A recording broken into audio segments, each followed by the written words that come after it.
Donc l'idée, c'est effectivement le constat général sur l'ensemble du bassin méditerranéen que Defimed peut faire avec d'autres partenaires et associations, c'est qu'on assiste à une multiplication de ce type d'initiatives partout. Au Maroc, en France, en Tunisie, en Italie, peut-être poussé par la crise, peut-être causé par d'autres facteurs. Ce qu'il faut comprendre, c'est que ces gens-là ont de véritables potentiel, une ingéniosité, une créativité qui leur permet effectivement de dynamiser un territoire, son économie et de pouvoir préserver ces patrimoines qui sont nettement et très fragilisés par le changement climatique et nos développements urbains. Donc quelque part, ce sont des moteurs qu'il faut absolument prendre en considération et c'est vrai qu'aujourd'hui on peut parler de transition du tourisme d'ailleurs à l'échelle de la Méditerranée avec ses excès comme on peut le voir dans certaines villes, Barcelone, Venise, etc.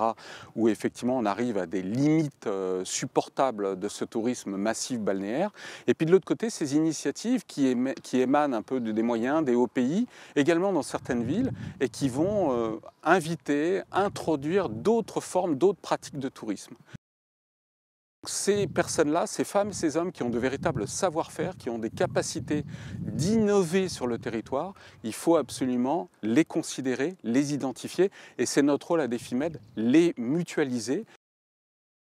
L'idée générale, il faut vraiment le comprendre, c'est qu'on est à un carrefour, c'est peut-être un peu classique ce que je dis, mais on est à un carrefour entre un touriste qui s'épuise et qui épuise, les ressources naturelles notamment, et de l'autre côté des femmes et des hommes qui sont créatifs, innovants et qui sont capables de capitaliser sur des potentiels naturels qu'ils préservent. Donc ils sont moteurs du développement durable, au pouvoir public de prendre conscience de cette manne, de cette richesse humaine et naturelle qui existe, de pouvoir capitaliser sur ces activités et de les renforcer, de les accompagner et de les mutualiser encore une fois, parce que ce qui est une des caractéristiques de ces acteurs, c'est qu'ils sont très isolés, cloisonnés la plupart du temps,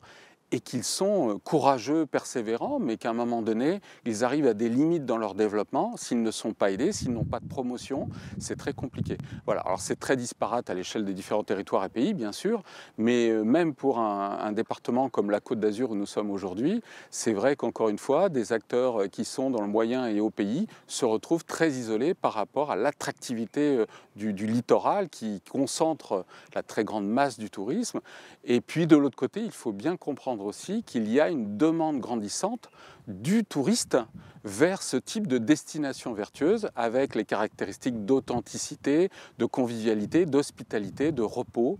qu'on ne trouve pas forcément dans les offres touristiques conventionnelles, balnéaires, massives, où il y a beaucoup de monde, où nous sommes pressés pour faire à peu près tout et parfois malheureusement n'importe quoi. Les programmes comme Prométhea sont des programmes qui se multiplient à l'échelle de l'Europe et effectivement, on peut constater une prise de conscience de la part des pouvoirs publics européens sur les bénéfices qu'apporte ce type d'activité